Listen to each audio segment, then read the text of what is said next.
शेतकरी मित्रांनो नमस्कार. मी अक्षय काळे स्वागत करतो आमच्या यूट्यूब चॅनल आमची माती आमची माणसामध्ये.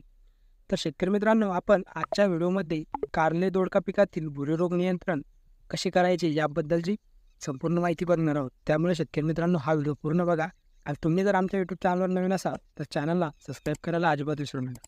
चला तर व्हिडिओला सुरुवात करूया. शेतकरी मित्रांनो कारले आणि दोडका यासारख्या वेल भाज्यांचे मांडव बांबू इत्यादी प्रकारांचा आधार द्यावा लागतो.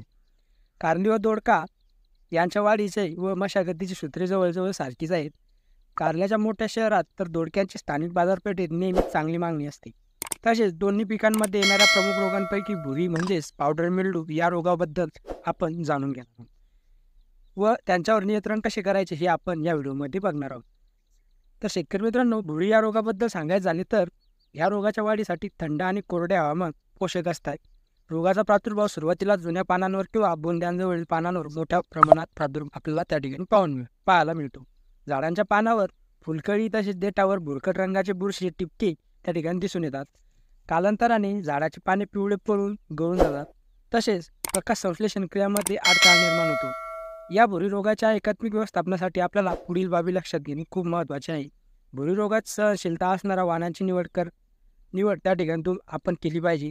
पिकाची फेरपालट त्या ठिकाणी आपण आपल्या शेतात केली पाहिजे व पीक लागवडीपूर्वी जमिनीतील अगोदरच्या पिकांचे अवशेष पूर्णपणे त्या ठिकाणी नष्ट करायचे आहे. तसेच पिकांमध्ये पोटॅश या अन्नद्रव्यांची कमतरता पडल्यास पीक भुरी रोगाला बळी पडते. त्यामुळे सुरुवातीच्या काळात नत्रयुक्त खतांचा वापर शिफारशीनुसार आपल्याला त्या ठिकाणी करायचा आहे.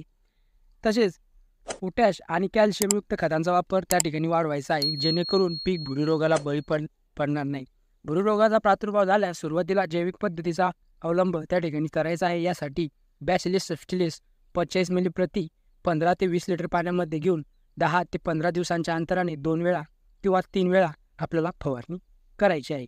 तसेच शेतकरी मित्रांनो रोगप्रतिकार क्षमता वाढण्यासाठी रोगांवर सिलिका घटक असणारे सिलिकॉन 15 ग्रॅम प्रति 15 लिटर पाण्यामध्ये मिसळून पीक फुलोरा अवस्थेपूर्वी 2 वेळा फवारणी करायची आहे.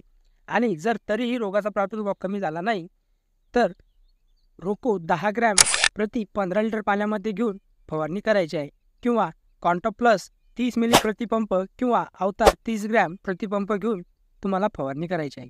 शेतकरी मित्रांनो या फवारण्या करत असताना यापैकी कोणतीही एकच बुरशीनाशक घेऊन तुम्हाला 10 ते 15 दिवसांच्या अंतराने 2 ते 3 वेळा आलटून पालटून फवारणी करायची आहे.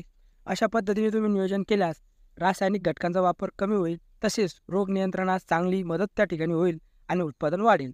हा व्हिडिओ आणि ही माहिती आवडली असेल तर आमच्या चॅनलला सबस्क्राईब करा.